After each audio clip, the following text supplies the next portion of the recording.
بار من سوار هلیکوپتر شدم. خیلی این حیرت دیده. اندک داری؟ شرایط سخت. یه بارت نگفتم بزرگتر خوبه چرا انقدر گیر میدی؟ حرفش کن جوونیت رحم میکنه خواستش اومدم مدیریت رفتی اینجا ها کجا؟ بیخود میکنی بیای بازو میگم بازو اصلا جای من یه دونه بپرد. بعد آقا یه چی دیگه، بعد با هم دیگه که پست کردیم دفترچه ها رو، من افتادم مرزبانی. حالا مرزبانی چیه؟ یکی از رسای نیرو انتظامی، یعنی اگه ارتش و سپاه و نیرو انتظامی باشه، یکی از نیرو دریایی و بلا باشه، یکی از شاخه های این نیرو انتظامی مرزبانیه که میفتی صفر مرز، دور تا دور حاشیه ایران میشه مرز. حالا یا حسین مرزبانی چه، زنگ زدم این ور اون ور، از این اون پرسیدم آقا مرزبانی داستانه چی؟ آقا مرزبانی که باید بری صفر مرزی. خودتون میذاشون برام مربوط. واقعا یاره به خدا قسم. مثلا من یه جایی خدمت میکردم تو ارومیه، پاسگاه دالامپر، بعد یه میل سه جانبه جلوی ما بود که یه میل سه جانبه جلوی ما بود که حالا اینو تصور کن، الان من وایسادم تو این میل سه جانبه، پشت من که ایران بود، سمت راست من میشد ترکیه، سمت چپ من میشد عراق. پاسگاه دالامپر یه میل سه جانبه است که اینطوریه، اینور میشه ایران، اینور میشه ترکیه، اینور میشه عراق. حالا تو حساب کن. آره واقعا بگو با تو میذاشیم مثلا. حالا ما یه نوار مرزی داریم، خیلی دارم تخصصی راجعش صحبت میکنم. یه نوار مرزی داریم که این نوار مرزی هیچ کدوم از این کشورها حق ندارن تو اینجا ساخت و ساز یا مثلا پاشونو بذارن، ولی این نواره باید باشه. نصف این نوار مال این کشوره، نصف این نوار مال اون کشوره. مثلا حالا یه دقیق نمیدونم، ولی مثلا 5 کیلومتر اینور 5 کیلومتر اونور باید حریم بین دو تا کشور باشه. حالا بالا پایینشو دقیق نمیدونم. تو افتاده بودی وسط اونجا؟ وسط اون نه، تو حاشیه اون بودن. اون نوار مرزی، من اینجام، این نوار مرزی شروع میشه بین اون دو تا کشور که هیچ کدوم نباید پاشون اونجا بذارن. یعنی کسی رو تو اونجا ببینی باید با تیر بزنیش، در این حد بهت بگم. فهمیدم. واقعا خیلی سخت بود، به خصوص توی زمستون که می‌خواستیم مثلا اونجا پست بدی، اصلا شدنی نبود. بعد فکر کن زمستون ما با هلیکوپتر می‌رفتیم می‌اومدیم واقعا. هر کی آرزو رسید خدا رو شکر. آره 20 بار من سوار هلیکوپتر شدم. خیلی این حیرت دیده. اندک داری؟ جان اندک نه به خدا نداری؟ نه. بیا من دارم بیا واسم روشن کن جان بیا واسم روشن کن واسه شما روشن کن. بله چشم شمونه. دقیقاً منو کرد. بعد چرا چی باش نمیگی؟ همو ولش کن. بعد اینو گوش بده. من بگم با هلیکوپتر میرفتم میومدم، واقعا راست میگی، خدا رو شکر که افتادم اونجا سوار هلیکوپتر شدم. 20 بار سوار هلیکوپتر شدم. بعد فکرشو بکن اون بالا وقتی تعویض اکیپ میشد اینا بعد جیرهای خودشونو میبردن، اونایی که پایین بودن. بعد 40 روز کن رکوعی بی ادبیه، نه همون بود نه دشواره، خیلی هم جای خوبی. غذای درست حسابی. زمستون حالا یه چیزی بهت بگم، پرات بیشتر بریزه. بکن ما چیز با خودمون میبردیم، این چی بهش میگن، مخزنا بهش میگن چی؟ بشکه میبردیم، برفو میریختیم روش، پر میکردیم، زیرش آترا میذاشیم، آلفا آترا که با گازوئیل روشن میشه. این آب میشد، با این برنج دم میکردیم، سرویس بهداشتی میرفتیم، سرمون رو میشستیم. البته اگه آبم بود یخ میزد. یخ میزد. آب داشتیم. گاز نبوده. آب معدنی واسه خوردن بود، ولی واسه سرویس بهداشتی و شستشو آب برف بود. مثلا میگم یه زندگی در شرایط سخت. یه بار بهت نگفتم بزرگتر بشی ببخش. حرفش کن خوبه چرا انقدر گیر میدی؟ حرفش کن چشم ببخش. بعد ازش همه میترسی حامد؟ نبا ترس چیه؟ چرا چی باش نمیگی؟ خب تو شخصیت من نیست با یکی بحث کنم، به نظرم خیلی پروه. آره خیلی آه اشکال نداره. بعد سرتون رو درد نیارم، یه لذت این خدمت داشت. هم باید بگم خیلی خوشحالم که افتادم مرزبانی که این اتفاقای خفن و سخت واسم بیفته بشه یه تجربه خوب. هم میتونم بگم خدا آره به قرآن، هم میتونم بگم خدا به داد مرزبانا و کوله برا برسه که واقعا سخته. بکن توی زمستون طرف چون کوله برا نون دارن چی میخورن. رد شدم چرا جونو کردی به خدا من اصلا حالا نکردم. مریضی؟ به این حرفا نمیخوره من چیزی نگفتم. واسه چی جونو کردی چیزی نمیتونی بگی میگم مثلا نگاه حواستو جمع کن میشه درست بری؟ نگاه کن ببخش. از خود در اومدی دم نمیکنم بزرگتر تربیت اصلا نگاهش نگرم، میگه اونطوری چرا نگاه کرد. شعور نداره، خب چرا هیچی بهش نمیگی؟ نه ولش کن بابا. آره واقعا میگم کوله برا فکر کنم اصلا یارو خرج زن و بچه‌شو داره میده اصلا. این یارو خیلی رو مخم ها، خیلی ولش کن.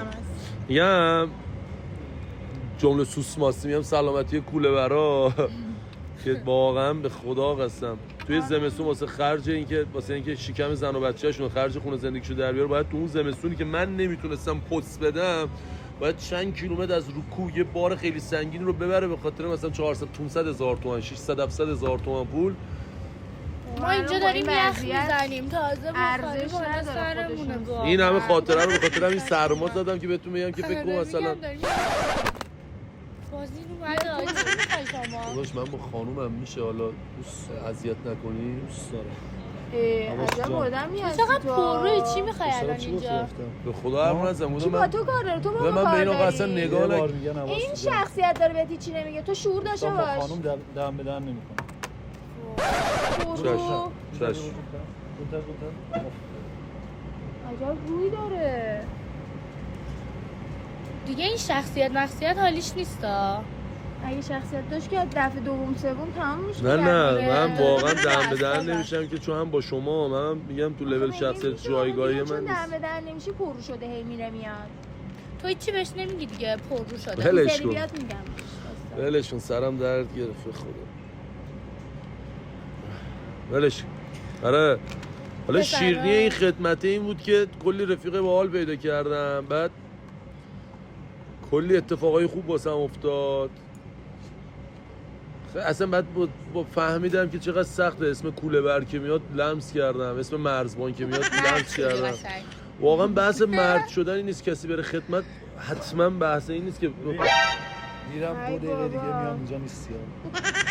2 دقیقه دیگه برگشت. تو سوال نداره نه؟ گفتم توی بهت راه اینجا میری نباش. بیا اینجا به ما گیر میدی؟ شعور نداره والا. مدیریت اینجا کجا؟ بازم هیچی بهش نگفتی؟ غلط کرده میگه 2 دقیقه دیگه میام اینجا نباشه. بی خود کرده اصلا از خودش. اصلا به اون چه؟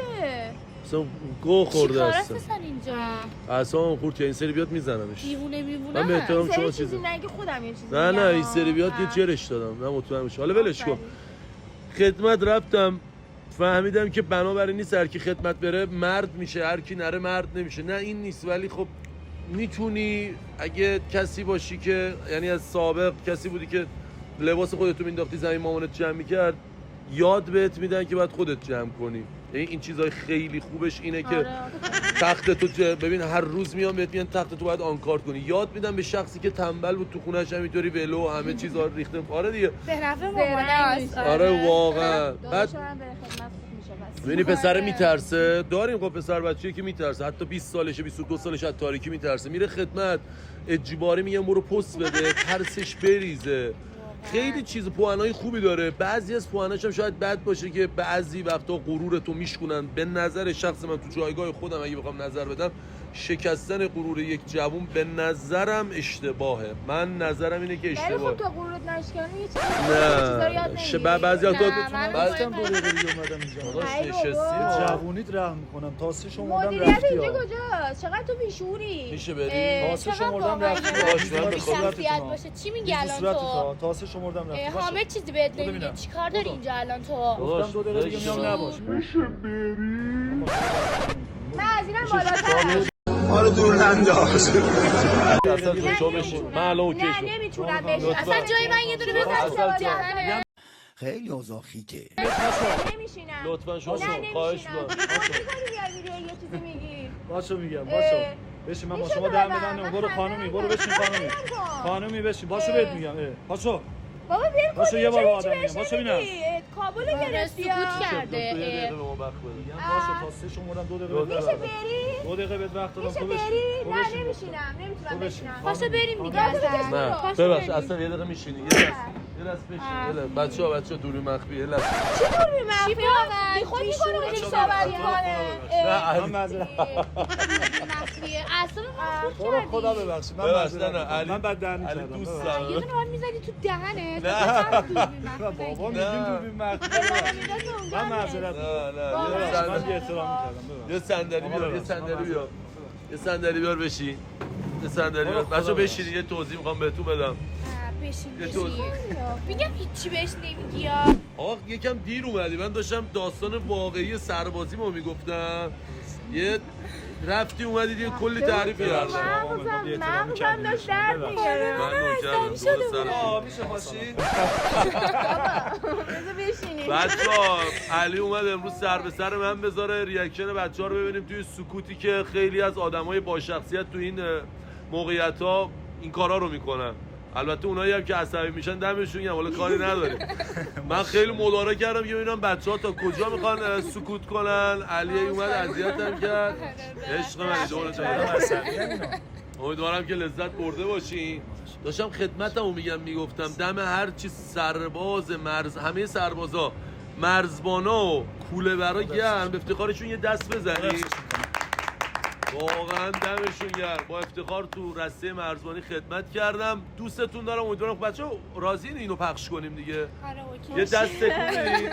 یه دست تکون بدید. خیلی مخلصم. مرسی که تا این لحظه ما رو نگاه کردید. یا علی مدد.